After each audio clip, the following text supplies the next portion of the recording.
Sa ngalan ng Ama, ng Anak, at ng Espiritu Santo. Amen. Sumainyo ang Panginoon. At sumayo rin.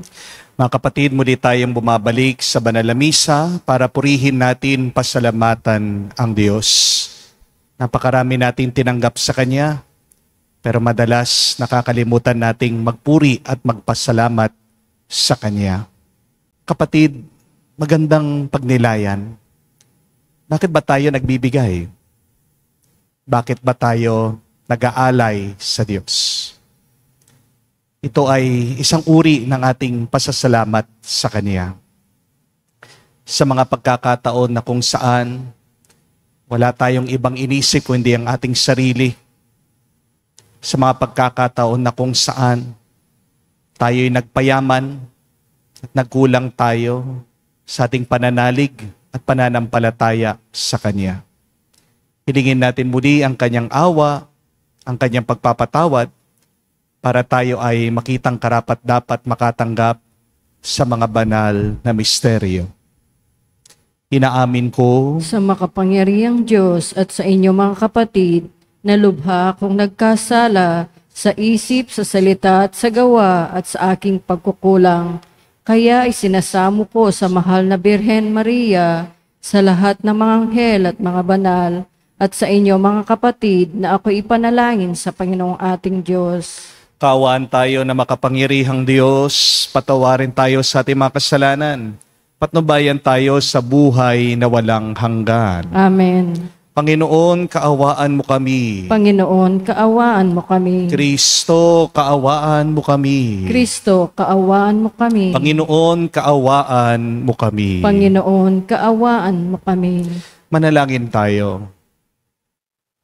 Ama naming makapangyarihan, ipakita mo ang iyong paglingap sa iyong pag-antig sa aming kalooban, upang ang pamumunga ng gawain mo sa amin ay aming mapakinabangan, at ang magpapagaling mong katapatan ay aming mapangatawanan. Sa pamagitan ni Jesucristo, kasama ng Espiritu Santo, magpa sa walang hanggan. Amen.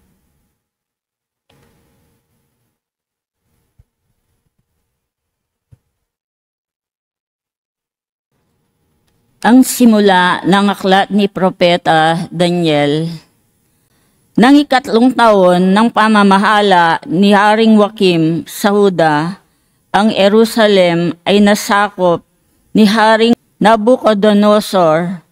Pinabayaan ng Panginoon na bihagin niya si Haring Joachim at samsamin ang ilang kasangkapan sa templo ng Diyos.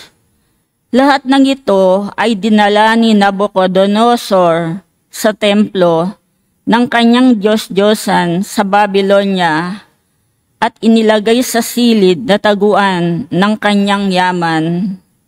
Inutos ng hari kay Aspenas, pinuno ng kanyang mga tauhan, na pumili ng ilang Israelitang kabilang sa angkan ng mga hari at ilan sa angkan ng mga maharlika. Ang pipiliin nila ay yaong kabataan, madaling turuan, may kaalaman sa lahat ng sangay ng karunungan, upang maging karapat-dapat na lingkod sa palasyo. Ang mga ito ay tuturuan ng salitang Kaldeo. Inuutos ng hari na sila'y paglaanan ng pagkain at alak araw-araw mula sa kanyang sariling pagkain at alak. 3 taon silang tuturuan bago maglingkod sa hari. Kabilang sa mga ito, sina Daniel, Ananias, Misael at Azarias, na pawang kabilang sa lipi ni Huda. Ngunit ipinasya ni Daniel na huwag tikman man lamang ang pagkain at alak na bigay ng hari, upang hindi siya makakain ng mga bagay na marumi ayon sa kautusan. Kaya ipinakausap niya kay Aspenas na huwag silang pakainin yon. Niloob na naman ng Diyos na siya'y makalugdan at pagbigyan nito. Ngunit sinabi niya kay Daniel, "Natatakot lamang ako sa gagawin sa akin ng mahal na hari. Kapag nakita niyang mas mahina kayo kaysa ibang kasing gulang ninyo, tiyak na ako'y papapugutan niya pagkat siya mismo ang naglaan ng pagkain ninyo araw-araw." Dahil dito, lumapit si Daniel sa bantay sa nangangalaga sa kanila. Sinabi niya, "Subukin ninyo kami sa loob ng 10 araw. Gulay lamang at tubig ang ibigay ninyo sa amin. Pagkatapos, pagparisin ninyo kami ng mga kasinggulang namin, pinakakain ninyo ng pagkain bigay ng hari, at tignan ninyo ang magiging resulta." At sinubok nga sila sa loob ng 10 araw.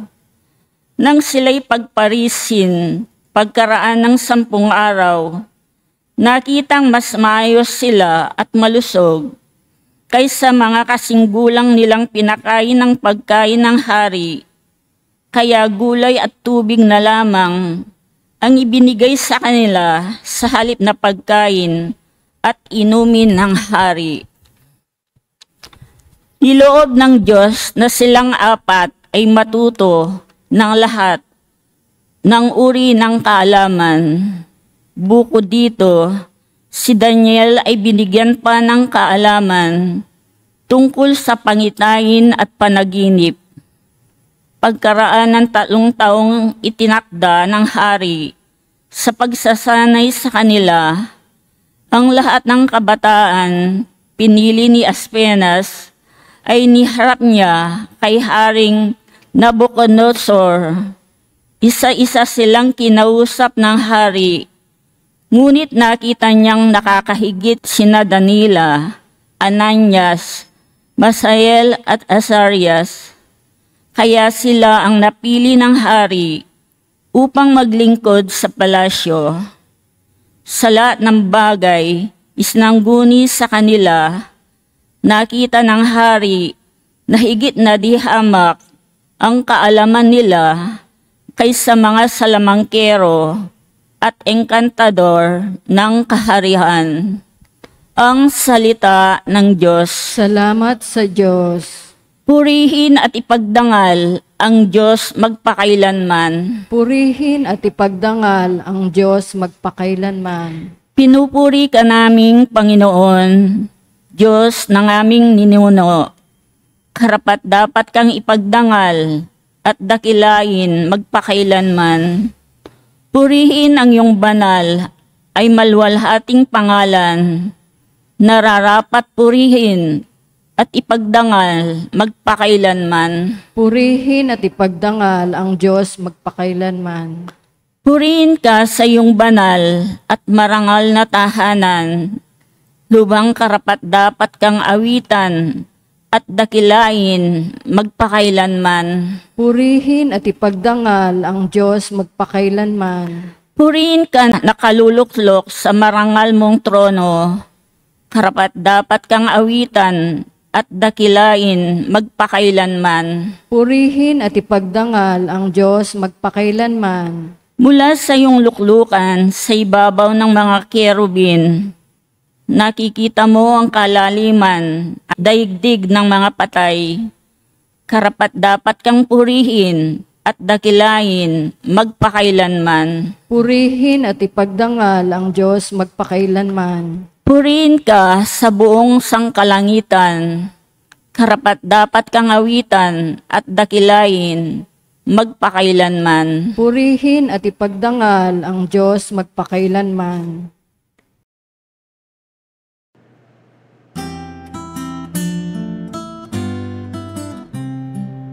Alleluia, alleluia, alleluia, alleluia, alleluia, alleluia, alleluia, alleluia, alleluia,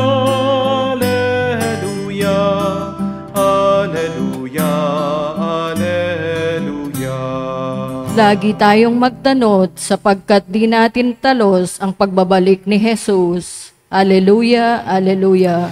Sumainyo ang Panginoon. At sumayo rin. Ang mabuting balita ng Panginoon ayon kay San Lucas. Papuri sa iyo, Panginoon. Noong panong yun, nang tumingin si Jesus, nakita niya ang mayayamang naguhulog ng kanilang kaloob sa lalagyanan nito sa templo. Nakita rin niya ang isang dukhang babaeng balo na naghulog ng 2 kusing. Ang wika ni Jesus, sinasabi ko sa inyo, ang dukhang balong iyon ay naghulog ng higit kaysa sa kanilang lahat, sapagkat bahagi lang di nila kailangan ang kanilang pinagkaloob. Ngunit binigay ng balong iyon na dukhang-dukha ang buo niyang ikabubuhay. Mga kapatid, ang mabuting balita ng ating Panginoon. Pinupuri ka namin, Panginoong Hesukristo. Magandang araw po muli sa inyong lahat. Magandang araw po, Father. Minsan po meron pong dumating na babae dito sa parokya at nagpa-pray over po siya sa akin. Pagkatapos sabi po niya, nangako siya, Father, pagdasal mo naman na kapag nakabenta ako ng lupa, babalik ako dito at magdodonate ako ng malaki sa simbahan mo. Kaya pinakadasal ko po itong babae. Alam niyo po, hanggang ngayon, di pa rin bumabalik. Wala pa rin binibigay. Ano po ang problema? Baka hindi pa po nakabenta. Di po ba? O kung nakabenta man, di na niya sinabi, ayaw nang bumalik para mag-donate. Di po ba? Mga kapatid, ang totoong pagbibigay, maghahanap ng paraan para magbigay. Di po ba? Ang tunay na mabait, nagbibigay kahit na hindi marami, kahit kakaunti lang. Ang tanong, kailangan ba na maging mayaman ka para makapagbigay ka? Di po ba? Hindi. Ang kuripot, kahit na yumaman yan, lagi pa ring kulang. Kaya nahihirapan siyang magbigay. Di po ba? Pero ang tunay na mapagbigay, kahit na naghihirap siya, mag-aalay at mag-aalay pa rin siya. Remember, generosity is not about the contents of our pockets or wallets. But generosity is really about the content of our hearts. Sa mabuting balita po ngayon, narinig natin ang kwento tungkol sa isang napakahirap na balo, a poor widow. Walang-wala siya, pero binigay pa rin niya yung tanging meron siya. Sa sobrang tuwa daw po ng Panginoong Hesukristo, masaya siya na nakita niya itong babae nagbibigay dahil yung kanyang binigay ay nakaugnay sa kanyang tiwala sa Diyos. The Gospel said Jesus saw the poor widow put in 2 small coins. And he said, I tell you truly, this poor widow has put in more than all of the others. The others gave out of their excess. But she, from her poverty, put in all that she had. Bakit po may taong mapagbigay kahit na walang-wala sila? At bakit meron namang tao ang napakatakaw, sakim, ganid, kahit nasa kanila na ang lahat? Understand, my dear friends, that the root of greed is fear. Ang totoo, bakit tayo'y minsan sakim ay dahil natatakot tayo, nangangamba tayo, nag-aalala tayo. Amen? Takot kasi tayong maubusan. Takot kasi tayong mawalan. Takot tayo na hindi natin kayanin yung bukas. Pero pansinin niyo po, ang takot ay pagsisikip ng ating mga puso. Si Lord, ayaw tayong maging sakim. Hindi dahil gusto niya tayong mawalan, kundi dahil gusto ng Diyos matuto tayong magpapuno sa Kanya. Greed will always say, I need more. But faith will say, God is enough. The opposite of greed is generosity. And generosity is not about how much you give. Generosity is really about how much you trust. Remember that. Yung mga mayayaman sa templo, malalaki nga ang kanilang mga binibigay. Pero walang puso doon sa kanilang binibigay. Di po ba? yung balo, kahit na 2 kusing lang ang kanyang binigay. Pero buong puso siyang nagbigay. Kasi para doon sa balo, yung pera na binibigay niya, hindi lang tungkol sa pera, sa halaga. Yung binibigay niya ay tungkol sa tiwala niya sa Diyos. Kaya nga, sabi ni Jesus, she gave more than everybody else. Kasi sa Diyos, hindi niya sinusukat yung halaga na binibigay mo. Ang tinitignan talaga ng Diyos ay yung tiwala natin sa Kanya sa gitna ng ating mga pagkukulang, ng ating mga paghihirap sa buhay. Maraming tao ang hindi makapagbigay kasi lagi nilang iniisip, paano ako? Pero yung widow, ang tanong po niya, paano si Lord? Yun ang sikreto ng tunay na galak. Yung nagbibigay ka kahit na may takot ka. Dahil alam mo, merong isang Diyos na tapat na tutulong sa'yo at magpupuno palagi sa'yo. Mga kapatid, mag-ingat po kayo sa kasakiman. Because greed kills relationships. While generosity builds heaven here on earth. Tingnan niyo po ang ating bansa ngayon. Bakit nagkakagulo? Ito ay dahil sa kasakiman. Ito ay dahil sa katakawan ng iba sa kayamanan. Ang yaman talaga ng ating bansa, di po ba? Pero bakit tayo naghihirap? Dahil napakaraming ganid at makasarili sa ating mga namumuno. Ano ang balakid ng pag-asenso natin? Ito yung mga taong gustong yumaman kahit na meron silang masaktan. Ito yung mga taong gustong mauna kahit na may matapakan sila. Ito yung mga taong gustong makaipon kahit na ibenta nila ang kanilang mga kaluluwa. Pero ang mga bukas palad at tunay na mapagbigay, kahit na wala silang gaanong pera, may kapayapaan sa loob nila. Bakit? Kasi ang generosity, hindi lang kilos ng kamay. Ang generosity ay kondisyon ng puso. Ang taong mapagbigay ay masaya. Amen? Ang taong mapagbigay, magaan ang kanilang loob at puno sila ng tiwala sa Diyos. At sa huli, siya ang tunay na mayaman. So remember, greed is the fear of not having enough. But generosity is the faith that God will always be enough for us. Kaya sana po matutunan natin, ang babaeng balo, binigay niya ang lahat dahil nagtitiwala siya sa Diyos. Na ipagkakaloob palagi ng Panginoon ang kailangan niya. At tayo rin, mga kapatid, kapag nagtitiwala ka at nagbibigay ka, hindi ka mauubusan. Palaging sapat sa iyong buhay. Mga kapatid, lahat po tayo, may 2 uri ng barya tayong daladala sa buhay. What are these 2 coins that we bring always in life? Yung isa po ay barya ng takot.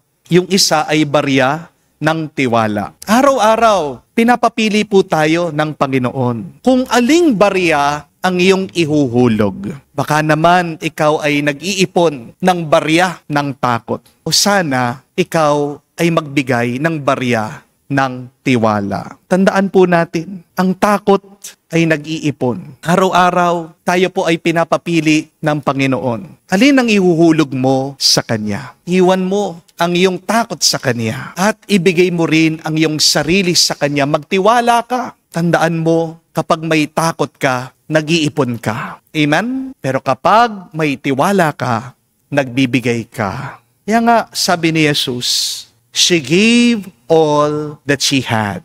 Hindi lang po pera ang binigay nitong babaeng balo, kundi mismong ang sarili niya. Tandaan niyo po yan. What you give reflects who you are. Hindi mo mapaghihiwalay ang iyong binibigay sa iyong sarili.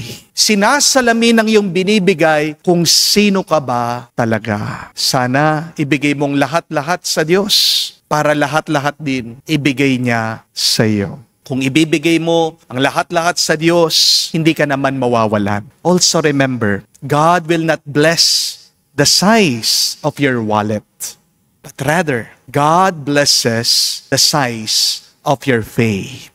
Mas malaking pananampalataya, mas malaking biyaya. Pinagdarasal ko po na sana mas malaki, mas matibay ang iyong pananampalataya sa Diyos. Para po umapaw sa inyo ang kanyang biyaya, ang kanyang grasya, na siksik, liglig, at umaapaw. Amen. Tumayo po tayo. Inihandog ng balo sa templo ang lahat-lahat sa Kanya. Tayo'y maging mapagkumbaba sa pagbibigay. Maging mapagbigay tayo sa ating mga panalangin para sa ating kapwa bilang pagtugon sa Diyos na nagbibigay sa atin ng biyayang walang humpay. Ating sabihin, Panginoon, dinggin mo kami. Panginoon, dinggin mo kami. Bilang simbahan, maging mapagbigay tayo ng sapat upang magbahagi. Tayo hindi lamang mula sa ating kasaganaan, kundi mula rin sa ating kasulatan. Manalangin tayo sa Panginoon. Panginoon, dinggin mo kami. Ang mga lingkod bayan naway maging malaya sa kasakiman at pagmamalabi sa kapangyarihan. Manalangin tayo sa Panginoon. Panginoon, dinggin mo kami. Ang mga balo, mga solong magulang, at mga ulila naway umunlad sa kabanalan at mabasbasa ng pag-ibig ng Diyos. Manalangin tayo sa Panginoon. Panginoon, dinggin mo kami. Sa katahimikan po ng ating puso, sabihin natin, banggitin natin sa Diyos ang ating mga personal na pangangailangan. Ama naming nasa langit, buksan mo ang aming mga puso sa mga nakapaligid sa amin upang makilala namin ang iyong presensya sa aming mga kapwa at mga kaibigan at matuklasan namin ang kaligayahan ng pagbabahagi ng aming buhay sa kanila. Hinihiling namin ito sa pamagitan ni Kristo, aming Panginoon. Amen.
Manalangin kayo mga kapatid, para ang ating mga paghahain ay kalugdan ng Diyos, amang makapangyarihan. Tanggapin nawa ng Panginoon itong paghahain sa iyong mga kamay, sa kapurihan niya at karangalan sa ating kapakinabangan at sa buong sambayanan niyang banal. Ama naming lumikha, tanggapin mo ang mga banal na alay na iyong pinagutos na aming italaga sa pagsamba sa iyong ngalan, at upang kami pagindapating paunlakan ng iyong tapat na pagmamahal.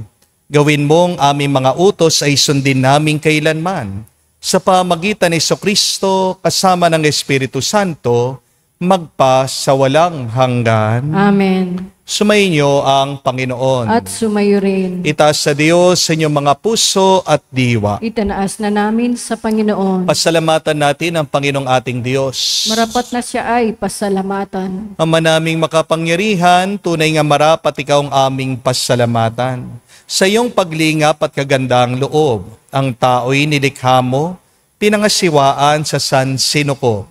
Sa hangad mong siya'y iwastong lubos, siya'y pinagdusa mo sa kanyang pagtalikod. Sa iyong paggiliw, iyong pinahintulot na makabalik siya sa pamagitan ni Kristo Jesus. Kaya kaisa na mga anghel, nagsisiawit ng papuri sa iyo.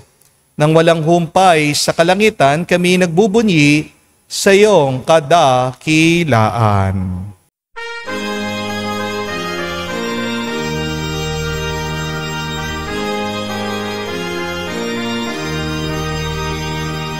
Santo, Santo, Santo, Panginoong Diyos ng mga hukbo. Napupuno ang langit at lupa ng kadakilaan mo. Hosana sa kaitasan, pinagpalang na Panginoon sa ngalan ng Panginoon. Hosana sa kaitasan, Hosana sa kaitasan. Ama naming banal, ikaw ang bukal ng tanang kabanalan. Kaya't sa pamagitan ng iyong Espiritu, gawin mong banal ang kaloob na ito upang para sa amin maging katawan at dugo ng aming Panginoong Heso Kristo. Bago niya pinagtiis ang kusang loob na maging handog, hinawakan niyang tinapay, pinasalamatan kanya. Pinaghati-hati niya iyon, inabot sa kanya malagad at sinabi, "Tanggapin ninyong lahat ito at kanin. Ito ang aking katawan, na ihahandog para sa inyo."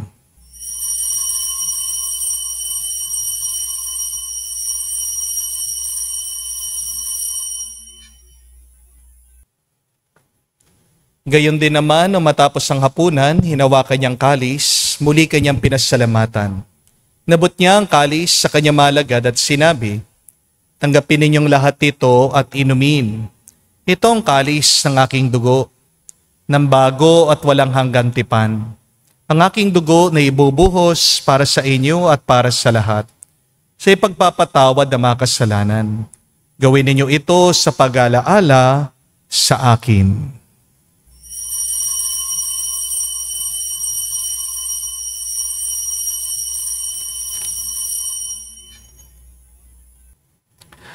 Ang misteryo ng pananampalataya.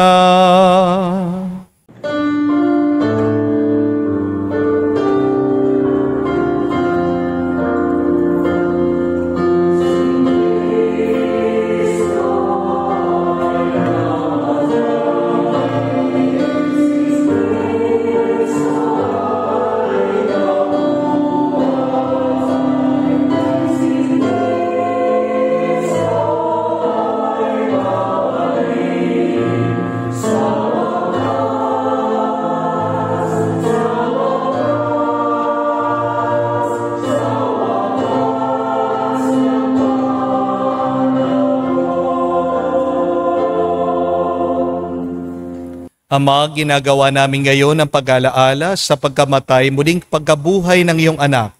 Kaya tinialay namin sa iyo ang tinapay nagbibigay buhay at ang kalis na nagkakalob ng kaligtasan. Kami nagpapasalamat dahil kami yung minarapat na tumayo sa harap mo para maglingkod sa iyo. Sinasamo namin kami magsalo-salo sa katawan at tugon ni Kristo ay mabuklod sa pagkakaisa sa pamagitan ng Espiritu Santo. Ama, lingapin mong iyong simbahan, laganap sa buong daigdig. Puspusin mo kami sa pag-ibig. Kaisa ni Leon ang aming Santo Papa, si Florentino aming Arsobispo, at ng Tanang Kaparian. Alalahanin mo rin ang aming mga kapatid na nahimlay may pag-asang sila'y muling mabubuhay. Gayon din naman lahat ng mga pumanaw. Kawan mo't sila at patuloyin sa iyong kaliwanagan. Kawan mo't pagindapating kaming lahat, makasalo sa iyong buhay na walang wakas. Kaisa na mahal na Birhen Maria, Ina ng Diyos. Kaisa ni San Jose ang kanyang maluwalhating esposo. Kaisa na mga apostol, lahat ng mga banal, na namuhay dito sa daigdig na kalugod-lugod sa iyo. May pagdiwang nawa namin ang pagpupuri sa ikararangal mo sa pamagitan ng iyong anak, aming Panginoong Jesucristo. Sa pamamagitan ni Kristo, kasama niya at sa Kanya, ang lahat ng parangal at papuri ay sa iyo, Diyos Ama, makapangyarihan, kasama ng Espiritu Santo, magpasawalang hanggan. Amen, amen, amen. Sa nakagaling na utos sa turo ni Jesus sa Panginoon natin at Diyos, ipahayag natin ng lakas loob.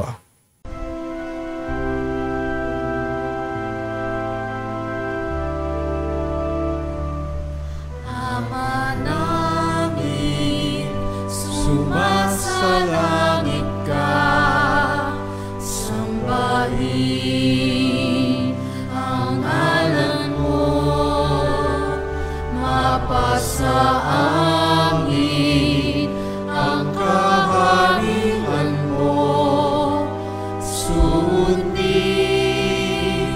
ang loob mo dito sa lupa, para lang sa langit. Bigyan mo kami ngayon ng aming kakanin sa araw-araw, at patawarin mo kami sa aming mga sala, para ng pagpapatawad namin sa nagkakasala sa amin. At huwag mo kami ipahintulot sa tukso, at iadya mo kami sa lahat ng masama. Hinihiling namin kami adya sa lahat ng masama, pagkalooban ng kapayapaan araw-araw, ligtas sa kasalanan, ilayo sa lahat ng kapamakan, samantalang aming pinanabikan ang dakilang araw ng pagpapahayag ng tagapagligtas naming si Jesucristo. Sa pag-idiyo ang kaharihan at ang kapangyarihan at ang kapurihan magpakailanman. Amen. Panginoong Jesucristo, sinabi mo si mga apostol, kapayapaan ang iniiwan ko sa inyo. Ang aking kapayapaan binibigay ko sa inyo. Tungayan mo ang aming pananampalataya at huwag ang aming pagkakasala. Pagkalooban mo kami ng kapayapaan at pagkakaisa ayon sa iyong kalooban, kasama ng Espiritu Santo, magpa sa walang hanggan. Amen. Kapayapaan ng Panginoon ay laging sumainyo. At sumayo rin. Magbigayan po kayo ng kapayapaan sa bawat isa. Peace with you po, kapayapaan po sa inyong lahat. Kordero ng Diyos na nag-aalis ng mga kasalanan ng sanlibutan, maawa ka sa amin, maawa ka sa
Mga kapatid, naririto ang ating Panginoong Hesukristo, ang Kordero ng Diyos. Siya nag-aalis sa mga kasalanan ng sanlibutan. Mapalad tayong lumalapit sa piging ng Kordero. Panginoon, hindi ako karapat-dapat na magpatuloy sa iyo, ngunit sa isang salita mo lamang ay gagaling na ako.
Manalangin tayo.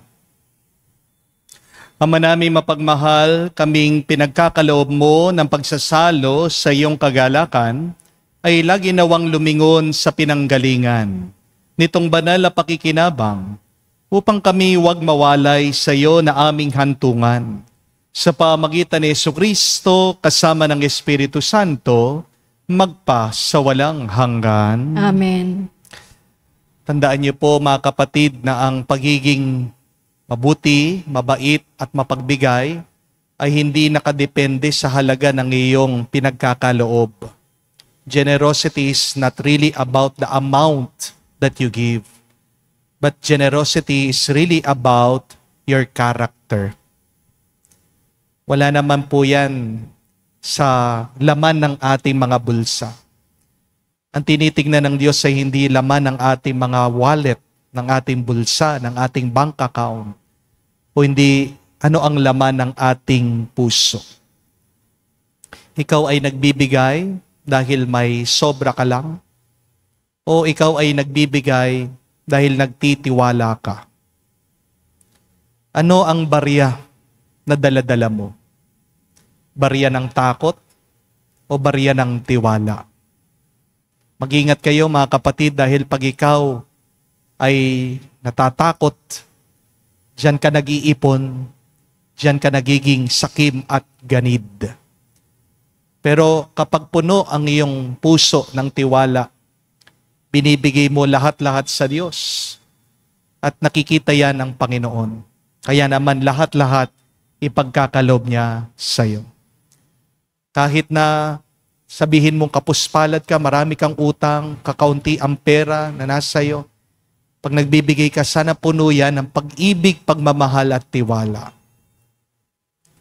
Just make sure that when you give with your heart, you give with love, you give with the trust in the Lord. Kaya ngayon pong paparating na linggo, please be aware of that. Maging mulat po kayo. Pag nagbibigay ka, sana maramdaman mo naman. Pag nagbibigay ka, yan sana ang tanda ng iyong papurit pasasalamat sa Diyos. At kinatutuwa ng Diyos kapag ikaw ay nagbibigay mula sa iyong puso na may tiwala sa Kanya. Kaya naman, ibabalik niya sa iyo ito ng siksik, liglig, at umaapaw. Sumayin ang Panginoon. At sumayo rin. At kayo basbasan ng Diyos, makapangyarihan sa lahat, sa ngalan ng Ama, ng Anak, ng Espiritu Santo. Amen. Ang ating misa ay natapos na. Humayo kayo sa kapayapaan ni Kristo. Salamat sa Diyos.